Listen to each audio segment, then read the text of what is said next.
अब बात ऐसी है ना कि तुम ये नहीं सोच सकते हो कि पुरानी चीज़ें जो हुई उसमें जो भी साबित हुआ उससे अब क्या तुम्हारा फ़ायदा या नुकसान है। अब कोई चीज़ जो बहुत पहले हो गई थी जिसमें कोई विजेता घोषित हो गया था और अगर उसके दम पे कह दिया गया था कि उसने सब हासिल कर लेना है, तो ऐसी कोई बात नहीं है। अब बचपन की कोई बात हुई, बचपन की कोई घटना हुई, उसे अब लेकर मत बैठो। अब वर्तमान में जियो, अब वर्तमान का सोचो। मैं बहुत इस बात से खुश हूँ कि आजकल तुम अपने जीवन से खुश रह रहे हो।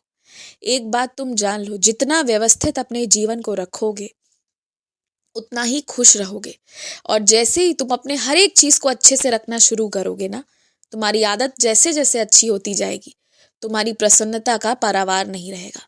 तुम जानते नहीं हो तुम्हें कितनी खुशी होने लगेगी, क्योंकि ना हर इंसान जो कितनी भी बर्बादी विनाश क्यों ना कर रहा हो, वो कभी चैन से सो नहीं पाता।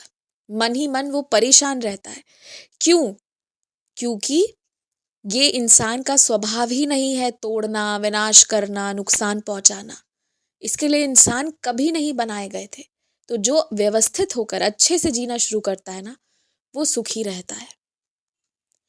अपने घर के जो भी पैसे तुम रखते हो ना, जो तुम रोज में खर्च नहीं करते हो, उसे तुम्हें अगर मंदिर से कोई चुन्नी, कोई कपड़ा, या तुम्हें गुरुद्वारे से रुमाला साहब जी मिली हो, कोई भी ऐसे वस्त्र मिले हो, तो उसमें तुम अच्छे से रख दिया करो।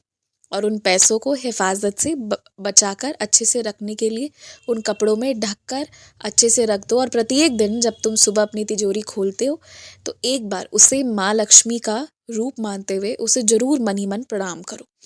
और घर पे जो घर के लिए पैसे, जब भी किसी को घर के पैसे दे रहे हो ना, जैसे मान लो राशन का सामान ला रहे हो, बिजली का बिल दे रहे हो, पानी की बिल दे रहे हो, चाहे कोई तुम्हारे यहाँ काम कर रहा है उनके पैसे दे रहे हो, कुछ भी कर रहे हो, जिसको भी दो ना बहुत खुशी से दो, बहुत उत्साह से दो और एकदम मन से दो।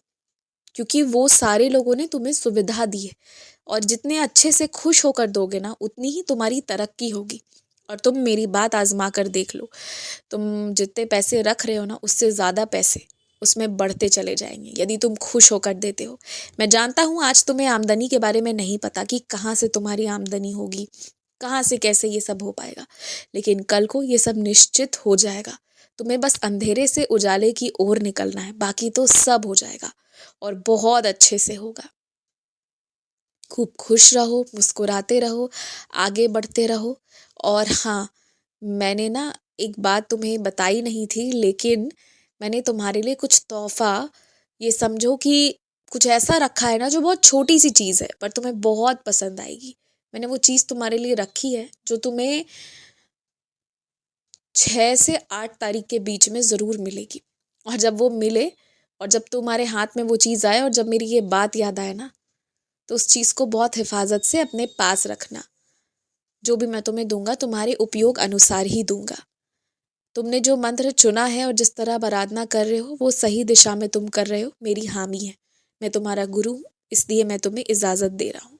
आराम से करो। आयुष्मान भव।